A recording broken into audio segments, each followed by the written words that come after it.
Good afternoon, everyone. Let me preface this presentation by saying I know I'm the last session of the day, and experience has taught me not to fight people when drinks are involved. So we will try to get through this as early as possible. We'll have a little bit of a Q&A at the end, but the objective is get to the drinks as soon as possible, right? Not just for you, but for me as well. So let me just start by giving a bit of an introduction. I am Kary Bheemaiah. I am Chief Tech and Innovation Officer at Capgemini Invent. My role is actually within the unit that is focused on emerging technology, strategy, and innovation within the Capgemini group. In this context, around 3 years back, I started setting up a number of specialized tech labs. I've been part of all the teams that have got capabilities in quantum computing, synthetic biology, AI, of course. And around 2 years back, we started doing something with metaverse technologies, which is how the Metaverse Lab was created. Fast forward 2 years later, and this position in which you're involved with multiple teams who are doing specific things in specific technologies led to the understanding that a lot of these technologies actually are converging. And you want to actually leverage this convergence because some of the problems that we have, either from a bottom-up perspective or from a top-down perspective, require not one, but maybe even two or three technologies to work together in tandem to solve them. As a result of that, I've recently taken on a role within the World Economic Forum, still working with CAP, of course, where we are exploring how does this convergence actually look and what is it going to create. So that's a bit of the day job per se. And what we're going to be talking about today is a lot about this convergence. We're in a position today in which there's a lot of changes happening with artificial intelligence, with agents, of course, and also with XR tech. But how does this come together? And if it comes together, what is it actually creating? What is it actually solving? So that's the purpose of what we're going to do. We're going to give a bit of an overview as to what's going on with AI, how agents are starting to play an increasingly important role with it. What does XR have to do in this domain? And of course, a little bit of a future outlook moving forward. So I always loved Richard Feynman, especially his excellent paper. If you haven't read it, please do. There's plenty of room at the bottom. Because when you start looking at AI today, the first thing that hits you is the gargantuan size of these models. And there's a lot of attention, there's a lot of capital, there's a lot going on in that direction. But our contention is we probably need to look a little bit beyond that and look at what's happening at the smaller level, because it's becoming increasingly important for us. So when we started looking at AI, obviously we do a lot of work with large models. For those of you who don't know, Capgemini was actually recently awarded the #1 AI Services Award by Forrester. So we do a lot of AI deployments for our clients. But one of the things that we learned by doing these large-scale deployments across multiple sectors and multiple clients is that one day, if you are the person who runs the AI unit, you're going to get a call from your CFO. And the CFO is going to say, what's happening with this Azure bill? It's really going high right now, right? So inference has started becoming more and more important today. Now, I'm not trying to poo-poo anything that's happening with the large foundation models. These are very good. They need to continue improving. But the people who make the large models have their own problem today. They're dealing with a scaling limit. There's different things which are happening which allow us to kind of see that there's a boundary as to how much they can scale, either in terms of data, either in terms of model size, or what they can actually do. And there's different people who are working on finding solutions to that. But where we find more importance and more use is definitely in the inference game. Earlier this year, NVIDIA was actually talking about this during their quarterly calls, in which they found that 40% of data revenue is going towards inference right now. There is an inference war, you could almost say, happening within the AI space. All of these large model providers are lowering their prices. They're saying you can do inference cheaper and faster and better. Are they making a profit? That's TBD. They are generating revenue, but there is definitely an inference war going on as more and more adoption happens. For our purposes, we were happy to see this inference war going on because it allows us to actually leverage these models a little bit more. And what we started doing was saying, well, we've got these models. They're becoming more and more performant. They're able to look at different types of data. It's not just textual data, it can be time series data, it can be visual data, et cetera, et cetera. But how do we actually leverage this improvement in a way that my CFO is not calling me up and screaming at me? So what we started really focusing on is trying to do a best of two worlds approach. On one side, we love the fact that these models are becoming more and more important, more and more performant. But at the same time, there is a need for this to be extremely cheap and extremely fast. The good news is we've seen more and more of the smaller models coming out. I'm sure a lot of you know about the Llama models. We've tested pretty much every one that's come out. And I can guarantee you that today, every time we test one of these smaller models, our jaws drop, even though we tested the previous version less than 6 months back. They're getting really, really powerful. They're able to do a lot more things. So with this kind of understanding, we realized we wanted to use the best of both worlds. So what we started doing is focusing a lot on factory data. I'll explain in a little bit why we are so hyper-focused on industrial metaverse and factory data. But today, what we're able to do is send this to a large model, let's say like a GPT-4. That's just an example. I'm just using it over there as an example. These models are so huge, and they've been trained on so many things, that they just have a very good understanding of the worldview. And why do you want to do this is because normally when we used to work in AI before, a large part of where your cost went was actually in the training of it. With these larger models, because they're so well, they understand the world so well, they're able to come up with a better understanding of a lot of data that you send to them in a much quicker way. I'm talking it reduces my training period by weeks, which if you look at your OpEx and your CapEx cost, there's definitely an impact that it happens directly over there. The second thing that we started doing was leveraging a lot of the knowledge distillation processes which are happening these days. So there's a bit of a difference over here. Rather than trying to just get the prediction that comes out from a large model, we actually stop a little bit before to extract the soft targets.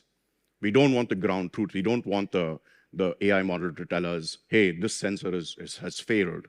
We actually want to know that it's got like a 70% chance of failure. And when you start extracting these kind of soft targets, it allows you to take that information to train a smaller model.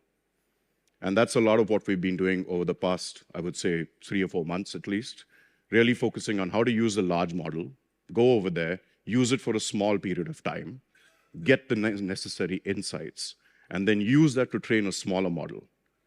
The reason we are focusing a lot on the smaller models is because when you look at factory applications, a lot of that information shouldn't be going to the cloud, or it doesn't need to go to the cloud. So how do you actually get the computation or the intelligence to where the data is, rather than sending it to the cloud all the time? It's a real economic question, and I'll show you some figures a little bit later with regards to it.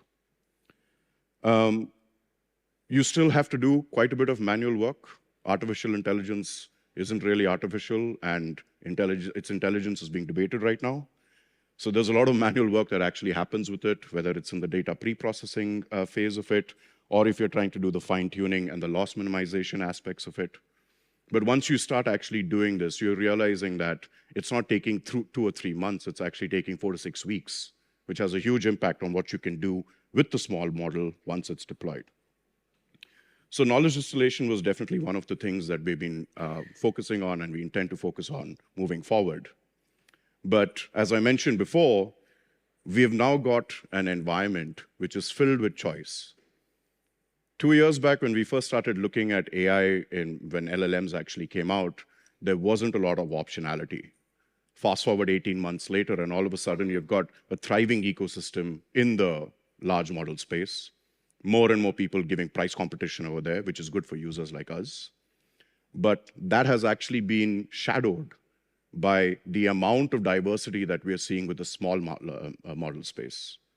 Today, this diversification is something which I think is very key for us, because you now have optionality. You don't have to depend only on GPUs. You can start looking at solutions which are using LPUs or TPUs, context specificity for specific types of tasks, specific types of data. The smaller models are getting more and more performant, which means you can actually start thinking about AI at the edge in a serious way. And then through knowledge distillation, there's a nice quid pro quo that's happening between the big and the small. So this is actually leading to, over here, the example is just with vision models, but you can start thinking about whatever your use case is. you've got a lot of choice as to what you can do and how you can actually leverage these models moving forward. So I mentioned a little bit earlier that we seem to be quite fixated with factory applications. This is actually the key reason for it. Capgemini is an integrator, among other things. And we actually go to a lot of industrial sites, a lot of factories, a lot of our clients are large manufacturing companies, and we set up their data lakes and we set up a lot of their infrastructure which is required for them to be able to have a digital operation. But in the process of doing this, and this isn't just my figures, this has been verified by people like Gartner, a huge amount of information is thrown away. Why? The reason for it is quite simple, it's too expensive. If you got to store it, you have to keep storing it. How long do you store it for? And if you want to do something with it, like you want to compute it, you have to send it to the cloud, and then you get the data egress cost. So as a result of this, a huge amount of information is just not used. And if we are trying to get into the AI game, then the objective for us is to go to a place where there's a lot of opportunity, there's a lot of information and data that we can actually use, which is currently being underutilized. So our contention today, and this can be one of the main takeaways that you take from this presentation, is that we believe that where we're going to see significant application of AI in the near future, I'm talking in the next 18 months, is really going to be at this intersection of OT, IIoT, and edge. This is already starting. We've seen more and more solutions come out, more and more platforms which are really focused on this. But the logic for it is quite simple. It's just an under-leveraged resource today. And the fact that these models are getting cheaper and more performant allows us to kind of leverage that a little bit more. So when we first started thinking about this, maybe around a year back or so, we made a few decisions. The first was we were going to look at edge AI as a primary area of focus. The large language models and the work that we do with a lot of our clients, that kind of is still going on. That's going to take care of itself. Within our small team, which is called the Metaverse Lab, we really decided to look at, okay, how are we going to use these models in edge configurations? How are we going to get the intelligence to where the data is, apart from the other way around? We did have a bit of advantage, you could say. In Spain, in Cadiz, not too far from here, we have something which is called an intelligent industry lab. And this place is like around 300, 400 meters squared of industrial space. It's got a lot of gizmos inside of it. Because we work with so many of our manufacturing clients, what we did was we bought the kind of equipment that they actually want to test, or we make mock-ups of the same kinds of line processing workflows that they have over there. And what this allows us to do is actually start thinking about how can we go and experiment over there. So it's kind of like a R&D as a service kind of a thing, you could say. Don't go and do it within your own production lines because that might affect a lot of the downtime. Come down to us and we'll kind of make a mock-up of it. And we've got all the necessary gadgets such as IIoT infrastructure, cobots, et cetera, that you can then go and you can use it. Once we had these ingredients, then the time actually came to play. And that's when we started looking at not just edge, but also at AI agents. The reason that we started looking at AI agents is, quite frankly, because of the fact that while language models and a lot of these models are really great, all they do is tell you things. If you really want to push automation to, let's say, the next level, you have to think about the AI doing something. It has to be able to go and press a button. It needs to be able to actually execute an action. And AI agents are kind of perfectly suited for that.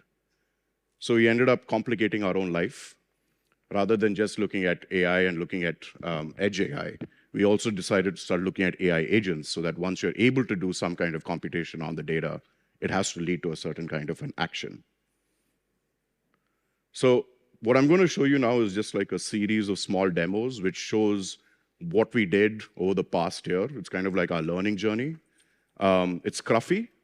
It's not too polished. It's definitely a work in progress, but here we are, so we might as well show it. A big thing that's happened is the hardware has become not just better, but quite cheap. So one of the things that we first did was we said, okay, let's go and buy some of these edge devices.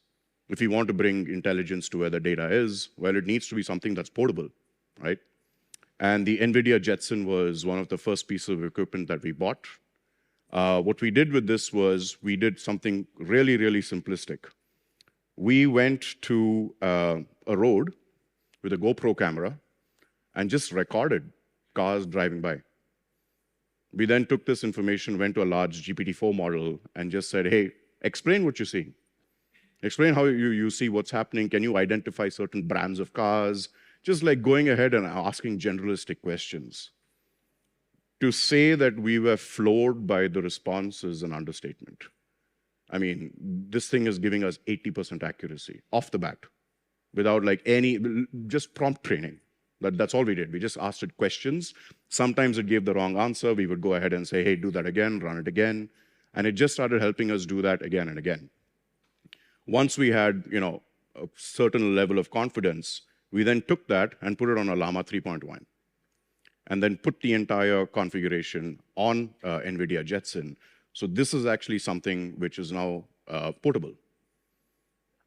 Now, while identifying cars might not be the use case that we were going for, the main takeaway that we had from doing this exercise was the fact that we were able to do it within 2 weeks, right? So previously, we've worked on these kind of problems with vision models. It would take up to 2 months. Now we're doing it within 2 weeks, and this is something that we could put on our hardware, run it, and we could actually see how it's running over there. The next thing that we did was actually expand the space of what it can do. So this is where YouTube, TikTok, Live Leaks is super useful. Turns out there's a lot of people who just love watching the world burn, right? Especially when it comes to forklifts. So there's people out there who are just like, I don't know whether they haven't got the right training or, they're too sleepy or something like that. But there's a plethora of videos showing forklifts, creating disasters. Now, this was interesting for us because we have a lot of clients who use forklifts. They use it in their day-to-day operations. There's something or the other's going on. And yep, there you go. But notice how quickly it changed.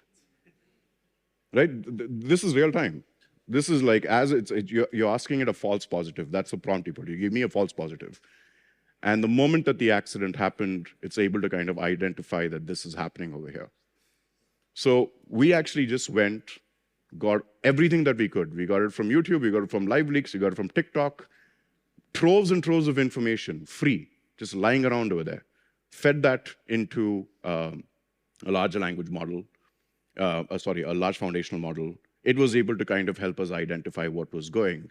And a lot of our clients, this is something very useful for them because if you are spending a lot of money on training your people, you want to make sure that you're able to, that they're operating correctly. Second of all, most warehouses have got CCTV cameras all around. What do they do with that data? They keep it for 2 weeks and then they throw it away. Why do they keep it for 2 weeks? For the insurance claims, in case something happens.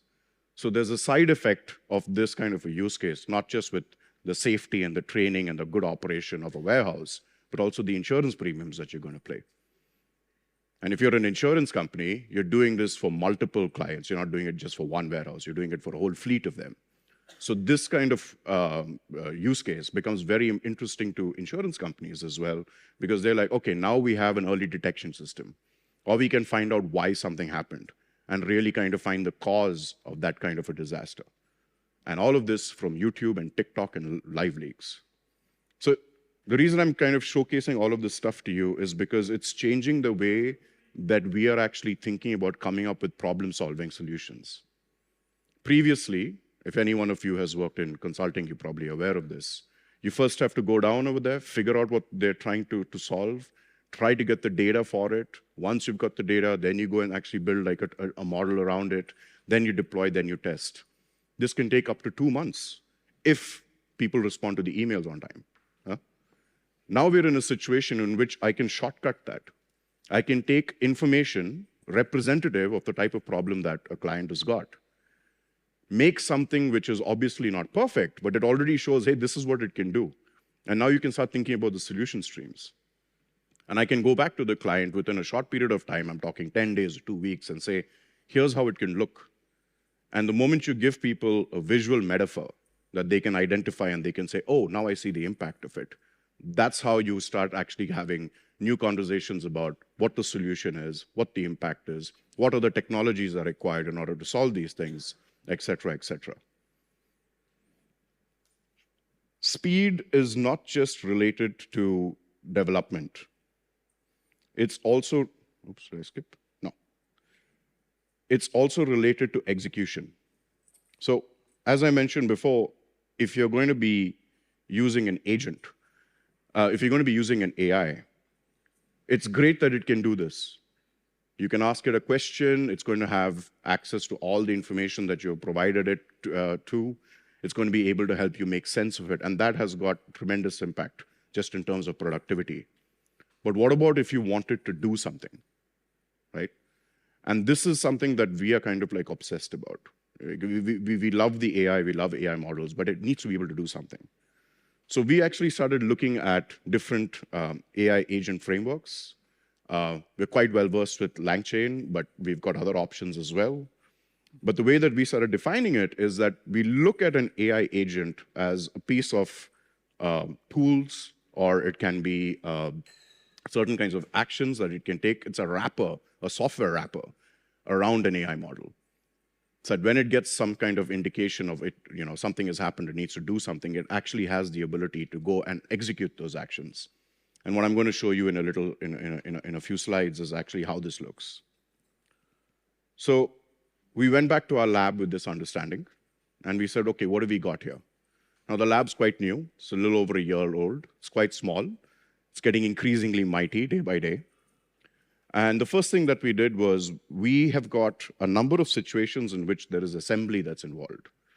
So over here, what you see on the top corner, left corner over here, that's actually assembly of, let's say, an electrical piece of hardware. There are multiple places where you have to do assembly of things. And one of the things that we did was, again, we just attached a GoPro right on top, so that when you have an assembly unit that's going on, there's a way for it to be able to look at what's going on.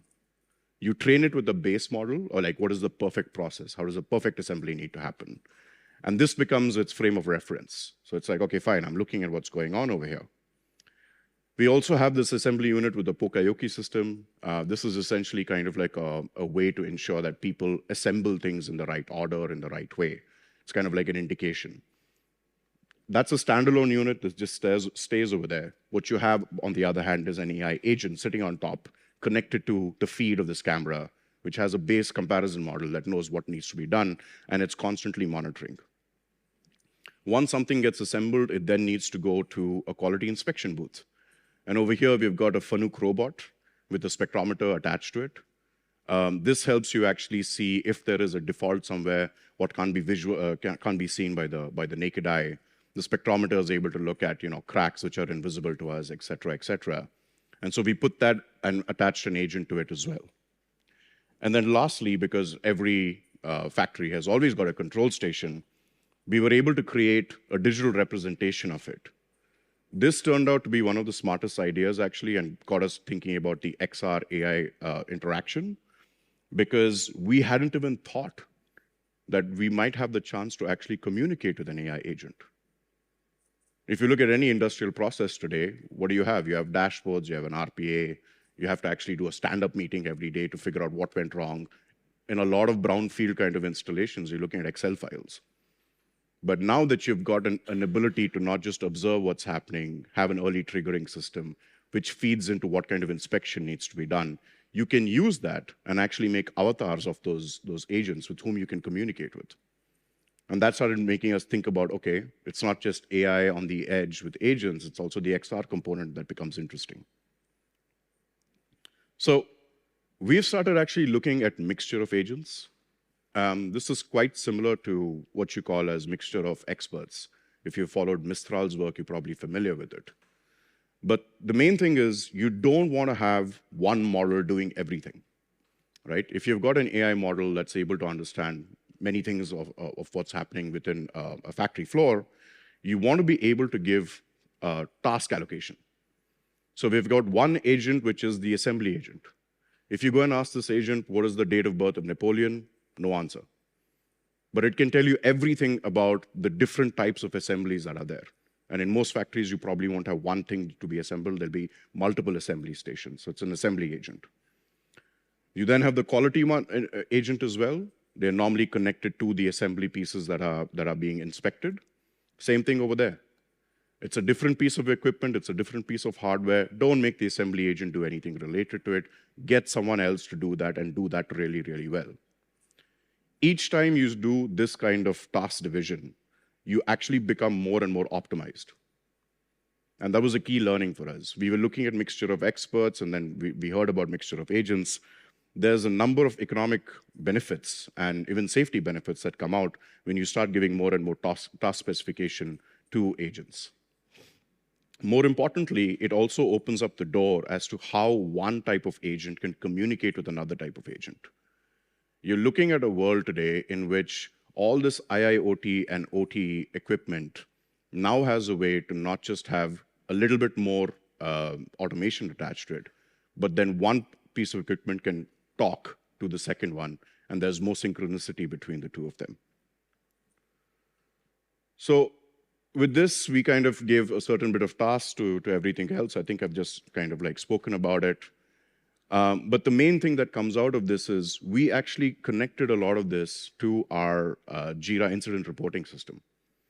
So what happens is now, in case there is a problem, it's not just something which the agent is aware of and informs the human operator, but at the same time, it immediately triggers your knowledge management system as well as your incident reporting system, so that you've got like this full spectrum kind of like understanding of what's going on to your factory floor, which you can then interact with the master agent to find information about it. So we put all of this together, and the moment we started putting it together, we had quite a bit of fun. So one of the things that we started doing was realizing that how do we start putting this all together? The first thing that we did was we actually went and made a digital twin of our small lab. There's quite a bit of stuff inside over there. But one of the main things that we did was make sure that all the equipment that is inside the lab actually has a master-slave connection with the actual equipment on the floor. So in case you see something moving within the lab in the digital twin, it should be moving in the real one as well. Once we had this, we started kind of experimenting with how we were doing the assembly of the panel. So over here, you've got the Pokayoki system which says, hey, take this power supply thing and put it here, then take the battery component and put it here, et cetera, et cetera. While this reduces the number of errors that actually happen when people do assembly, you'd be surprised to know that it's not foolproof.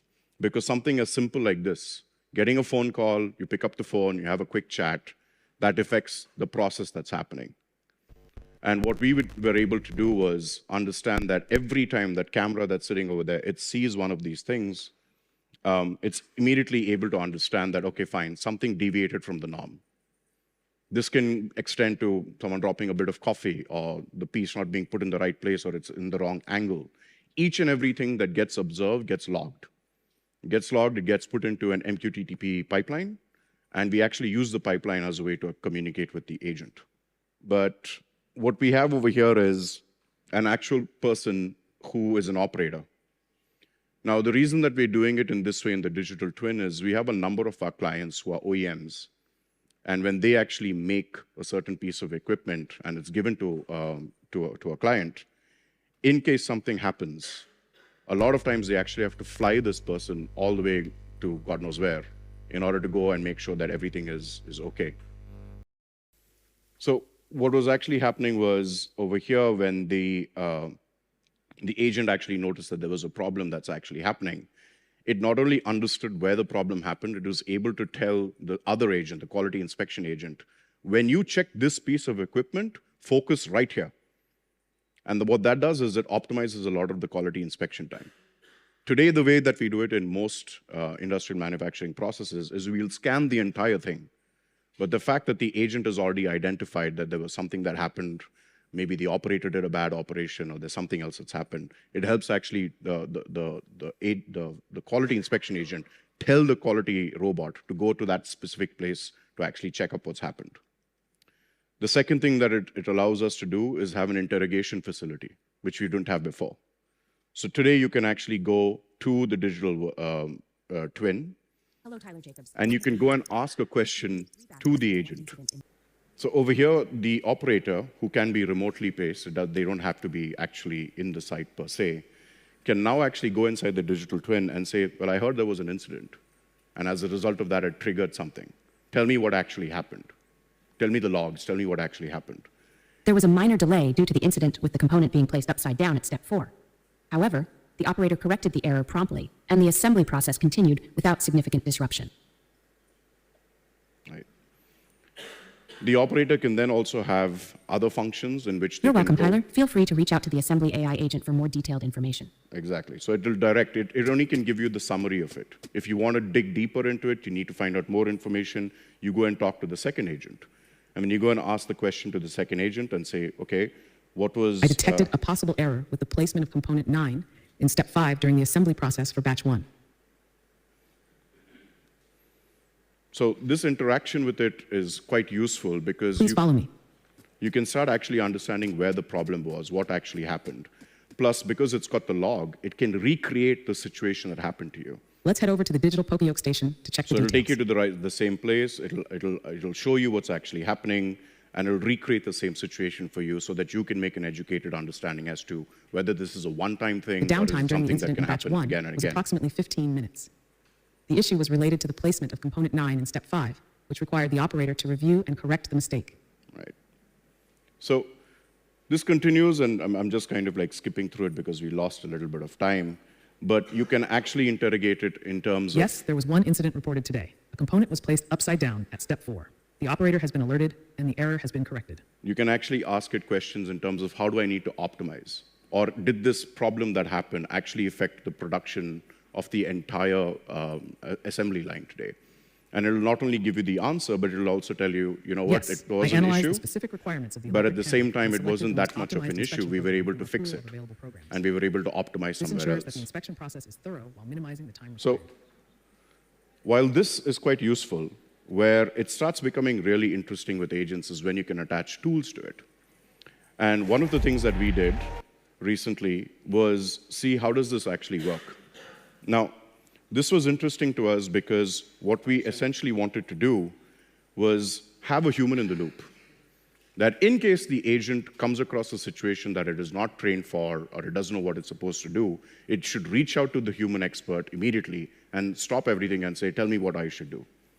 So over here, what we've got is we've got the inspection that's happening. The assembly agent has understood that there's a problem somewhere. It calls the operator. The operator kind of comes into the digital twin, sees a lot of the information that's related to the equipment. But what you also find over here in the corner is that there's an actual feed of the CCTV camera. So now that I've got this configuration set up in place, what we then did was actually ask we simulated a fault. Now we're going to simulate an emergency situation. And what we're going to do is I'm going to just say there seems to be an emergency on the Fanuc robot. It is not stopping. Okay. So now how it handles an emergency is that it will actually call me on my cell phone, and you can see that it's calling me now. I will answer. Fanuc robot emergency, not stopping. All right, can you just confirm? I will actually stop the robot, and you can continue on. All right, so now I will execute the stop of the robot. And The emergency situation with the Fanuc robot has been reported, and the responder has assured that they will stop the robot. Please continue with your report. And you can see that the robot is stopped. So just as we were talking about mixture of experts and all of those different things, this is also something that we've done. We've done that task specialization. So now if we tell the agent that it needs to stop doing something, if it is not the one that is in control of it, it will actually call up the other agent and say, you need to execute the stop function. And there's a stop command that will go. We call it program 10. And what you see over here is once that program is executed by the agent, this is not the human doing it, this is one agent telling the other one to do it, it'll then start or stop the operation based on the input that it gets. So this is kind of like the way that we have started looking at not just how we need to be able to think about agents, but more importantly, give an agent a body and a mind. When we started combining AI agents along with XR tech, what we realized is we were actually creating a body and a mind kind of configuration. On one side, you've got everything that's happening within the factory, which is going through this MQTT pipeline. And at the same time, you've got a space in which you can go and communicate with them. And a lot of the analysis can then be run behind the scenes, on the edge, where required, so that you can then start saying, okay, this is the time when this operation needs to happen. If there is a problem that occurs, I need to go and be able to interrogate it. And all of this is being tried to be done on small models so that it really minimizes the cost of running your AI operation in the factory floor. So where are we going with all of this?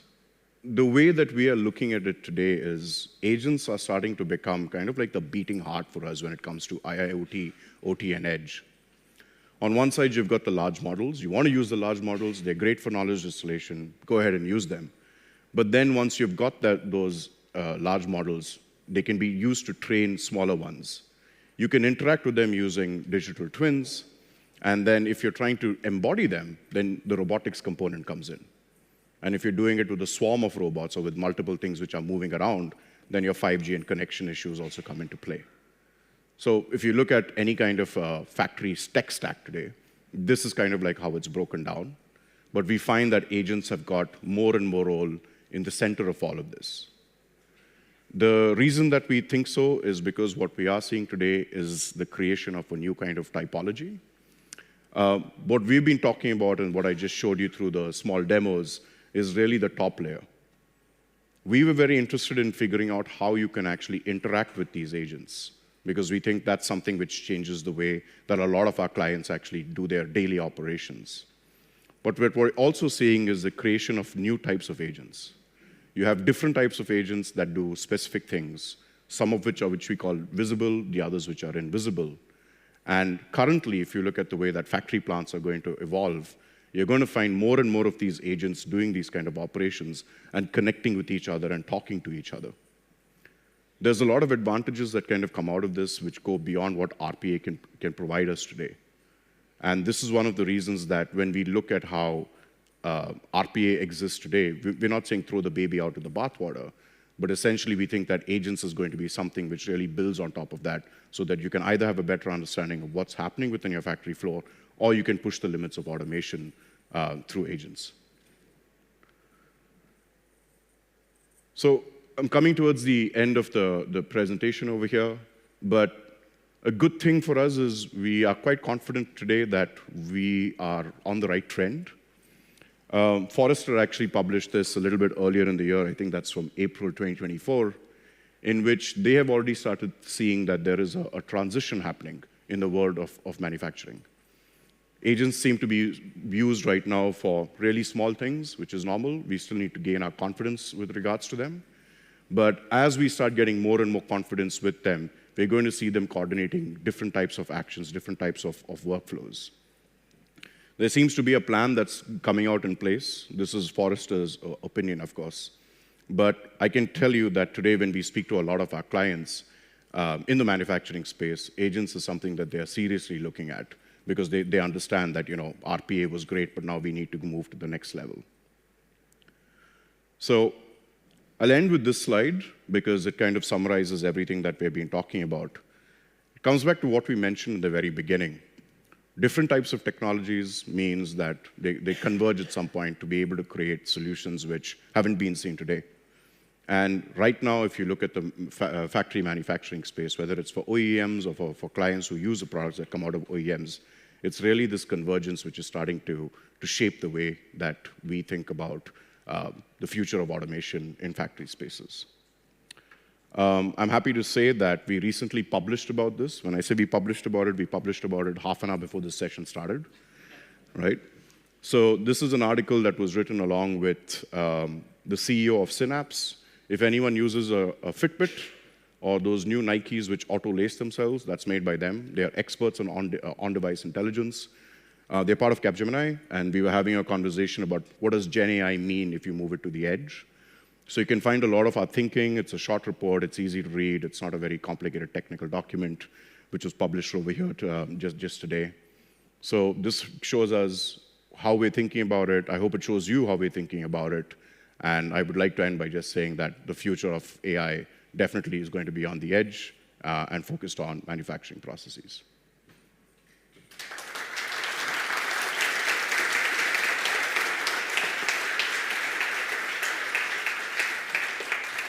If anyone wants to ask any questions, I'm happy to take it for 5 minutes. It'll still give you 10 minutes to get to the bar. Yes. Is there a mic? Yeah.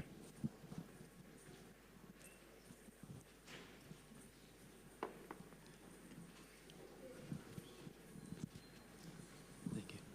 Hello. Thank you for the presentation. When you say no-code agents, do you mean things like AutoGen Studios or that UI sort of thing? No. So we're talking about platforms. So previously I mentioned that we were using LangChain.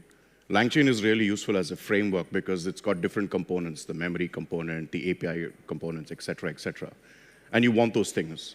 But the problem is LangChain is made for a general agent building workflow.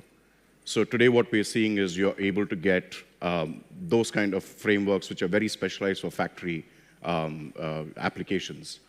And we are actually talking with a few of these platform providers who have really factory-specific agent workflow capabilities. Now, they call it no-code because they say it's quite click and drag. If you've got a model, you can import it onto the platform, train the agent on top of it. So hence the reason we've just used the same wording as no-code.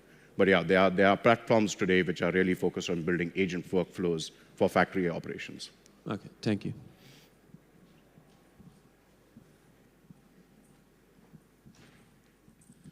If I understand it correctly, in the production lab that you had 3 of these agents. How does it scale when you have a bigger factory or a warehouse?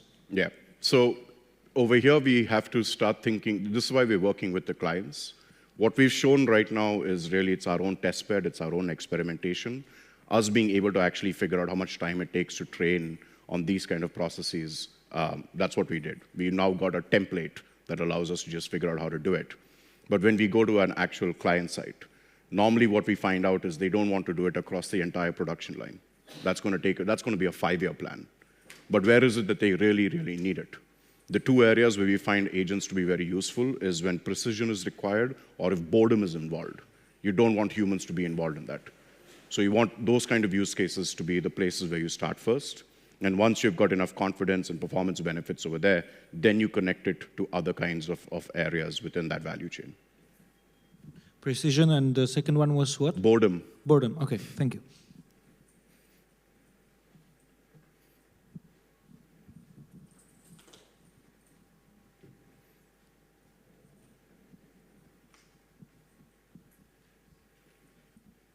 Hey, thanks. Great talk.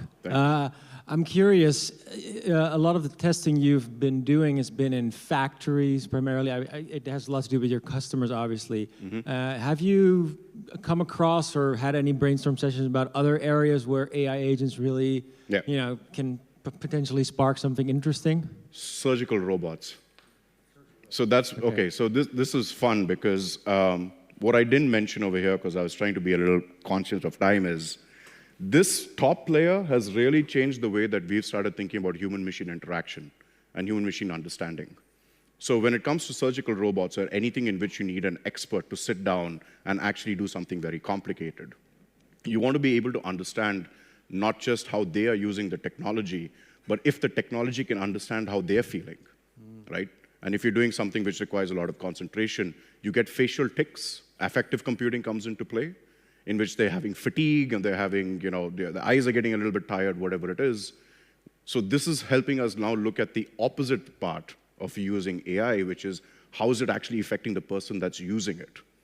So the reason that we started looking at surgical robots is because we have done quite a bit of work in which we built AI on the edge for surgical robots. Surgical robots sell for, I don't know, $1.5 million a pop. If you can actually take an IGX, an NVIDIA Jetson IGX, take a small model which is focused on super resolution of what's actually happening during the surgery, reduce the latency time to under the 15 millisecond mark. Now you've got a way in which you're actually helping the doctor observe what's happening in the surgery in real time, right? 15 milliseconds is kind of like the barrier that you have to get underneath to do that. And we did this, and that has a bill of materials impact of, let's say, 150K compared to 1.5 million, not that much of a heart attack, no pun intended. But what that's helping us now understand is not just how the AI is helping the surgeon do that better, but how's the surgeon feeling as he's doing it? And you can start thinking about this kind of application in which the agent can play a role, doesn't need to, with, let's say, flight operators, the guys who sit in the control tower. High-stress jobs really need to be on point. Do they have a co-pilot, just like the pilot has a co-pilot? So it's changing the way that we're looking at the human-machine and human-machine interaction aspect of it. All right, thanks.